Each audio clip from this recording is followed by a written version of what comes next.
Dear Esther, the gulls do not land here anymore. I've noticed that this year they seem to shun the place.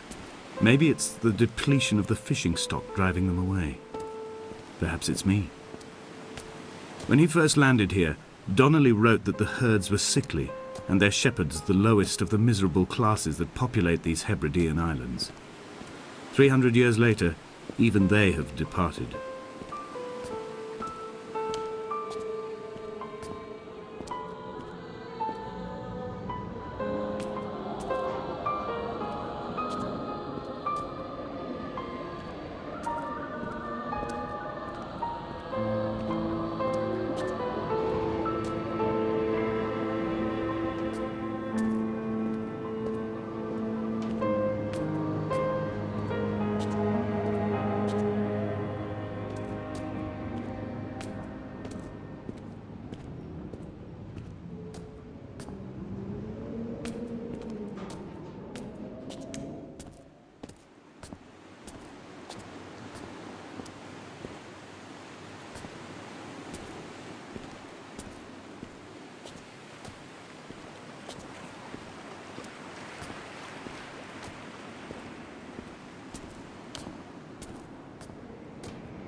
Donnelly reported the legend of the hermit, a holy man who sought solitude in its most pure form. Allegedly, he rode here from the mainland in a boat without a bottom, so all the creatures of the sea could rise at night to converse with him. How disappointed he must have been with their chatter. Perhaps now, when all that haunts the ocean is the rubbish dumped from the tankers, he'd find more peace. They say he threw his arms wide in a valley on the south side and the cliff opened up to provide him shelter. They say he died of fever 116 years later.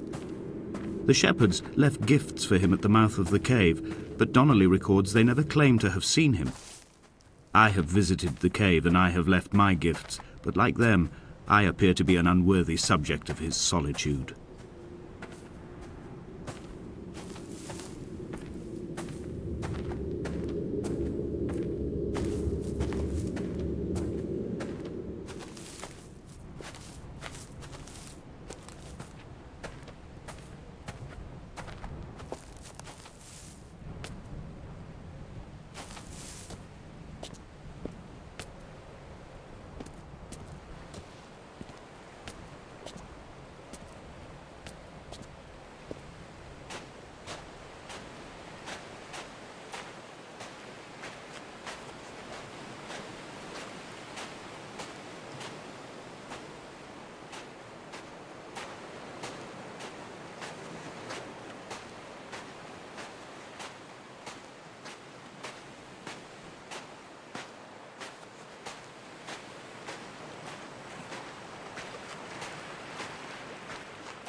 When you were born, your mother told me, a hush fell over the delivery room.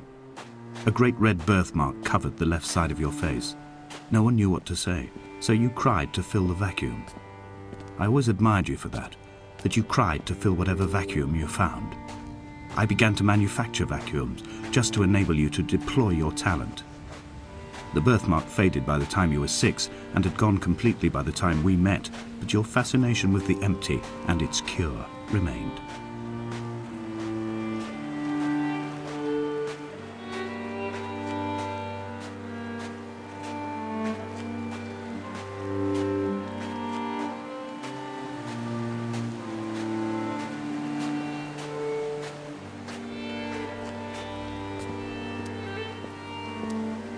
Dear Esther, I found myself to be as featureless as this ocean, as shallow and unoccupied as this bay, a listless wreck without identification. My rocks are these bones, and a careful fence to keep the precipice at bay. Shot through me caves, my forehead a mount. This aerial will transmit into me so. All overexposed, the nervous system, where Donnelly's boots and yours and mine still trample. I will carry a torch for you. I will leave it at the foot of my headstone. You will need it for the tunnels that carry me under.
The mount is clearly the focal point of this landscape.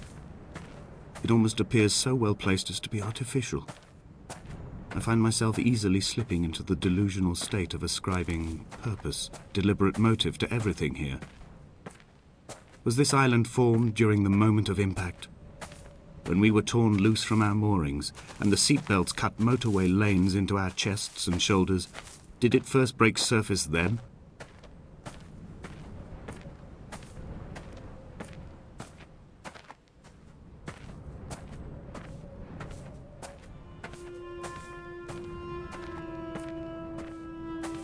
When someone had died or was dying, or was so ill they gave up what little hope they could sacrifice, they cut parallel lines into the cliff, exposing the white chalk beneath.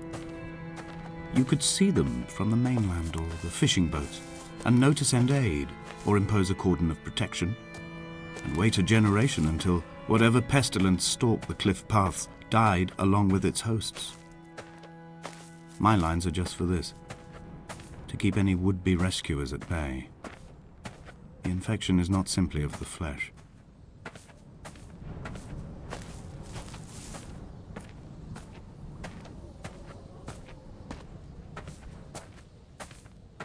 We are not like Lot's wife, you and I. We feel no particular need to turn back. There's nothing to be seen if we did. No tired old man parting the cliffs with his arms. No gifts or Bibles laid out on the sand for the taking. No tides turning or the shrieking gulls overhead. The bones of the hermit are no longer laid out for the taking. I have stolen them away to the guts of this island, where the passages all run to black, and where we can light each other's faces by their strange luminescence.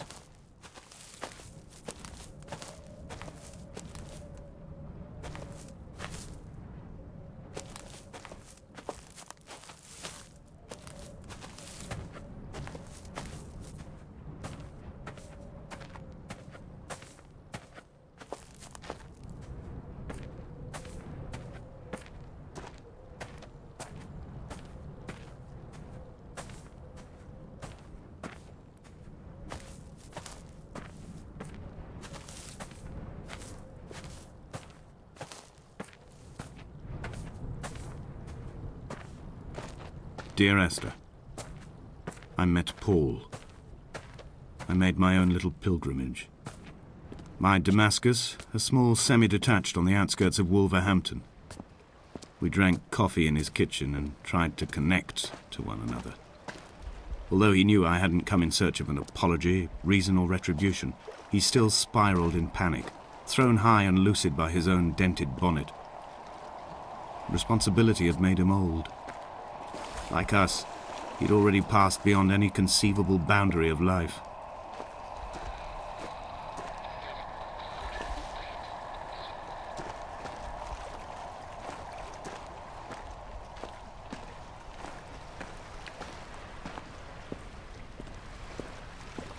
I find myself increasingly unable to find that point where the hermit ends and Paul and I begin. We are woven into a sodden blanket, stuffed into the bottom of a boat to stop the leak and hold back the ocean. My neck aches from staring up at the aerial. It mirrors the dull throb in my gut where I am sure I've begun to form another stone. In my dreams, it forms into a perfect representation of Lot's wife, head over her shoulder, staring along the motorway at the approaching traffic in a vacuum of fatalistic calm.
The vegetation here has fossilized from the roots up.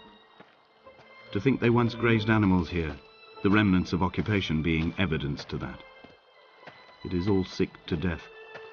The water is too polluted for the fish, the sky is too thin for the birds, and the soil is cut with the bones of hermits and shepherds.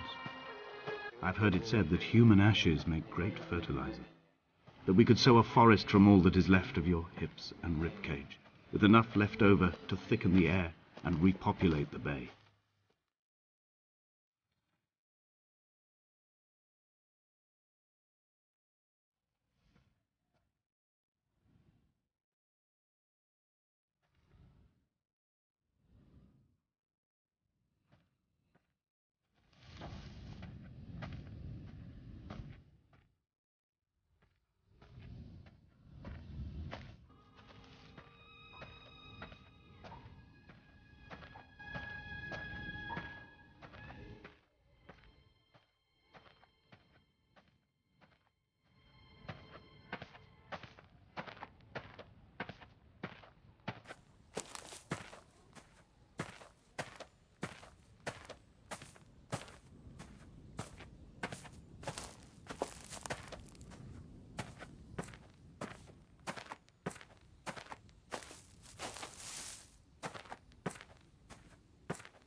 Dear Esther, I have now driven the stretch of the M5 between Exeter and Bristol over 21 times.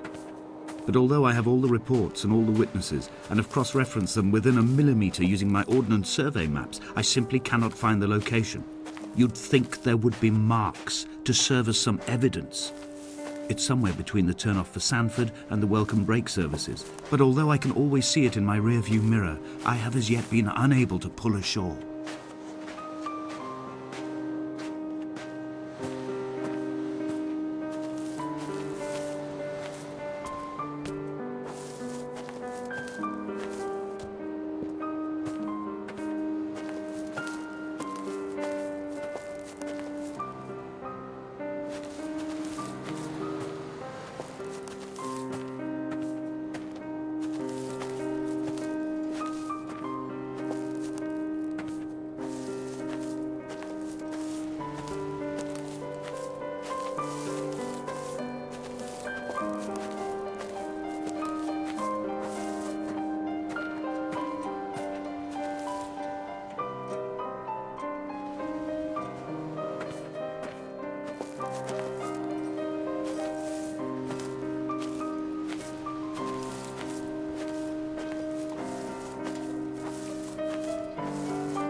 There must be a hole in the bottom of the boat.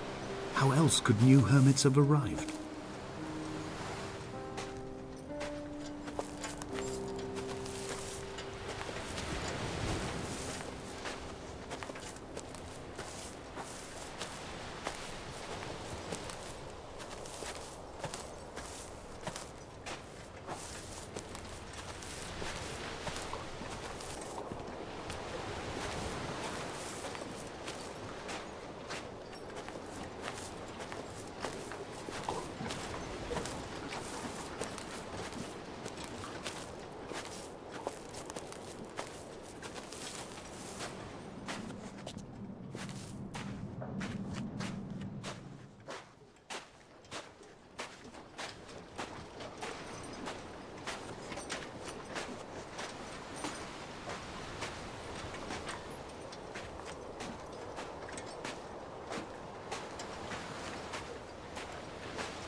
An imagined answer phone message.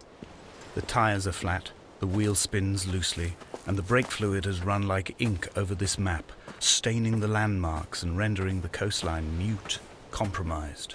Where you saw galaxies, I saw only bruises cut into the cliff by my lack of sobriety.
I had kidney stones and you visited me in the hospital.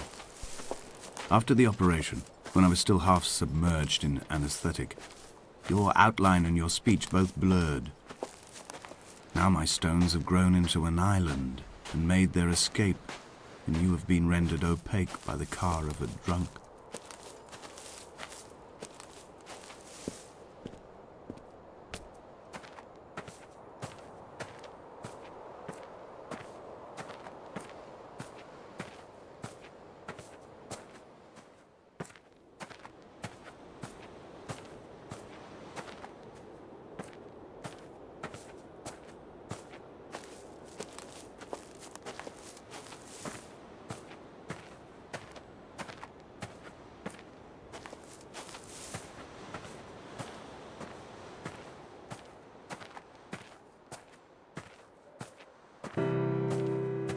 I've begun my ascent on the green slope of the western side.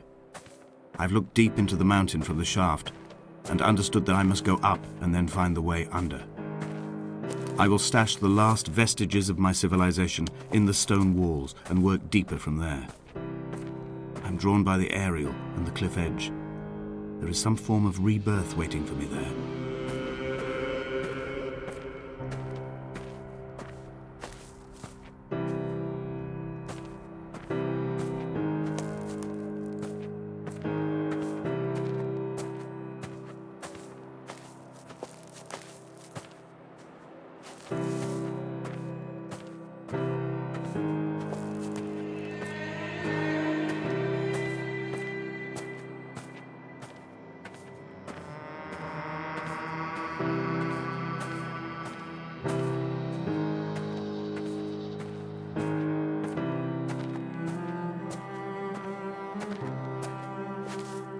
The bothy was constructed originally in the early 1700s.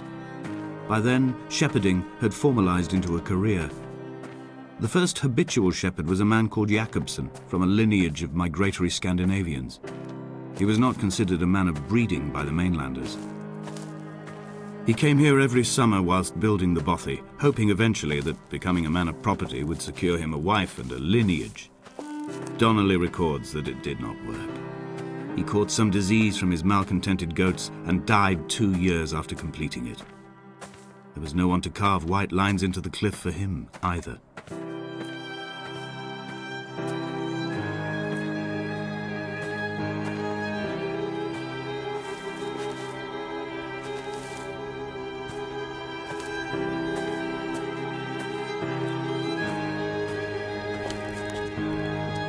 Inventory. A trestle table we spread wallpaper on in our first home. A folding chair. I laughed at you for bringing camping in the lakes. I was uncomfortable later and you laughed then. This diary, the bed with the broken springs. Once asleep you have to remember not to dream. A change of clothes. Donnelly's book, stolen from Edinburgh Library on the way here. I will burn them all on the last morning and make an aerial of my own.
In a footnote, the editor comments that at this point Donnelly was going insane as syphilis tore through his system like a drunk driver.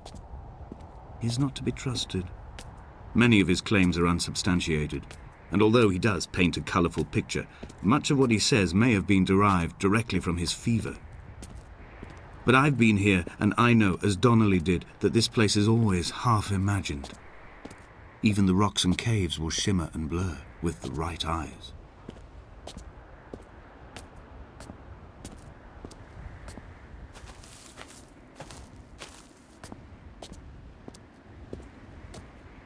They found Jakobsen in early spring. The thaw had only just come. Even though he'd been dead nearly 7 months, his body had been frozen right down to the nerves and had not even begun to decompose. He'd struggled halfway down the cliff path, perhaps looking for some lost goat, or perhaps in a delirium, and expired, curled into a claw right under the winter moon. Even the animals shunned his corpse. The mainlanders thought to bring it home unlucky. Donnelly claims they dragged it to the caves to thaw out and rot, but he is proving an unreliable witness.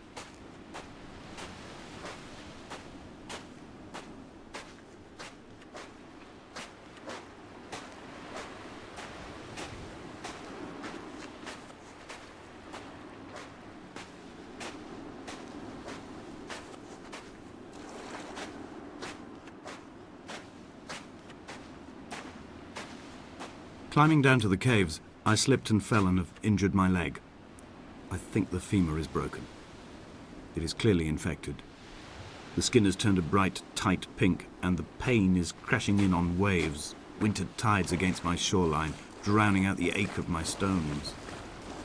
I struggled back to the bothy to rest, but it has become clear that there is only one way this is likely to end. The medical supplies I looted from the trawler have suddenly found their purpose. They will keep me lucid for my final ascent.